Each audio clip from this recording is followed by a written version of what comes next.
Hello students of class 9, myself Sabha Shaukat, PMIC Lakhperabagh Barabanki.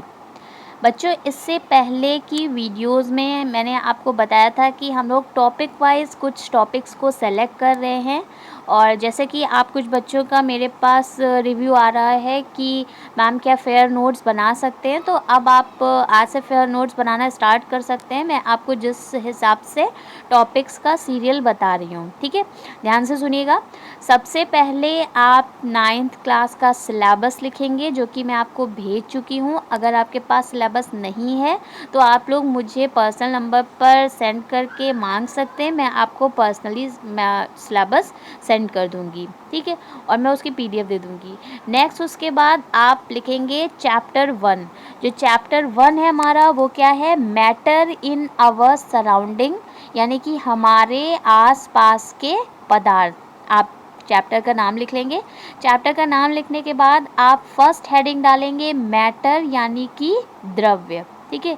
तो matter क्या है, anything which had mass and occupied space, वो हर चीज़ जिसके पास कुछ द्रव्यमान होता है और जो कुछ इसके पास कुछ भार होता है और जो कुछ स्थान घेरती है उसे हम मैटर कहते हैं, जिसकी वीडियो मैं आप लोगों को इससे पहले शेयर कर चुकी हूँ और इसके नोट्स मैं आपको PDF में फिर से शेयर कर दूँगी, इसे आप नोट कर लेंगे। नेक्स्ट आप हेडिंग डालेंगे फिजिकल नेचर ऑफ मैटर, यानी कि द्रव्य की भौतिक प्रकृति। तो फिजिकल नेचर ऑफ मैटर क्या होता है, जैसे कि आप यहाँ देख रहे हैं, आपको यही लिखना है, matter is made up of small particles which divides themselves into smaller particles. Matter यानी कि द्रव्य जो होता है वो बहुत ही छोटे छोटे कणों, छोटे पार्टिकल्स से मिलकर बना होता है और ये पार्टिकल्स बार बार डिवाइड होकर के फिर से विभाजित होकर नए सूक्ष्म कणों का निर्माण करने लगते हैं और यही आपकी फिजिकल नेचर ऑफ मैटर है, यानी कि द्रव्य की भौतिक प्रकृति है। द्रव्य पार्टिकल्स का बना हुआ होता है, ठीक है।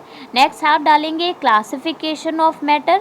क्लासिफिकेशन ऑफ मैटर में आप लिखेंगे, जो मैं आपको PDF भेज चुकी हूँ और नहीं है आपके पास तो मैं आपको फिर से PDF भेज दूँगी, कि क्लासिफिकेशन जो होता है वो 2 बेसिस पे होता है, on the basis of physical properties and on the basis of chemical properties, यानी कि भौतिक गुणों के आधार पर द्रव्य और रासायनिक गुणों के आधार पर द्रव्य, ठीक है।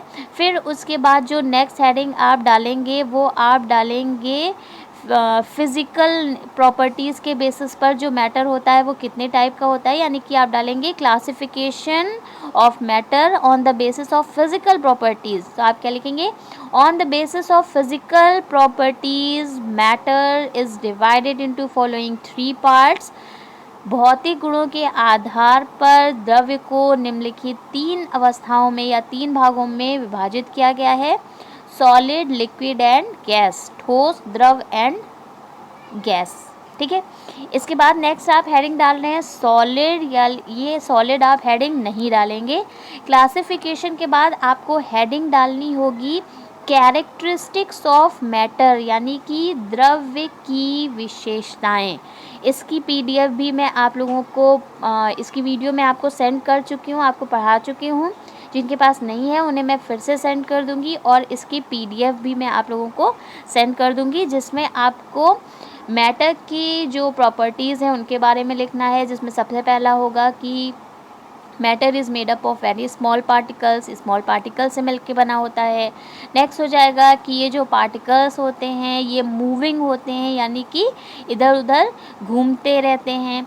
अगर ये नेक्स्ट पॉइंट आप लिख सकते हैं कि अगर ये मूविंग पार्टिकल्स हैं तो इनमें काइनेटिक एनर्जी पाई जा रही होगी, यानी कि गतिज ऊर्जा उपस्थित होती है।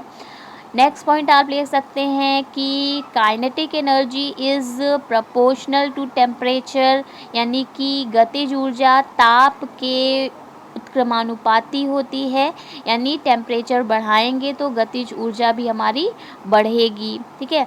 और नेक्स्ट आप देख सकते हैं मैटर की क्वालिटी या प्रॉपर्टी क्या है, कि जो कण होते हैं, द्रव्य के कण होते हैं, इन कणों के बीच बीच में स्थान पाया जा रहा होता है, जिन्हें हम कहते हैं इंटरमॉलिक्यूलर स्पेस, यानी कि अंतरा आणविक स्थान।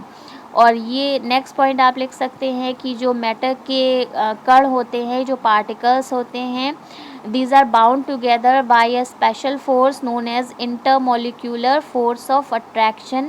ये जो कण होते हैं आपस में कुछ बल द्वारा जुड़े रहते हैं जिन्हें बोलते हैं अंतरा आणविक बल। ठीक है, इस तरह से आप इसकी प्रॉपर्टीज़ लिख सकते हैं। और उसके बाद जो सॉलिड आपने देखा ये हमारा नेक्स्ट स्टार्ट होगा। तो इतना करने के बाद आप लोग इसके नोट्स बना करके मुझे सेंड कर देंगे, तो मैं आगे आप लोगों को सॉलिड से स्टार्ट करूँगी पढ़ाना। सो इतना आप लोग करके मेरे को सेंड कर दीजिए। Okay, thank you.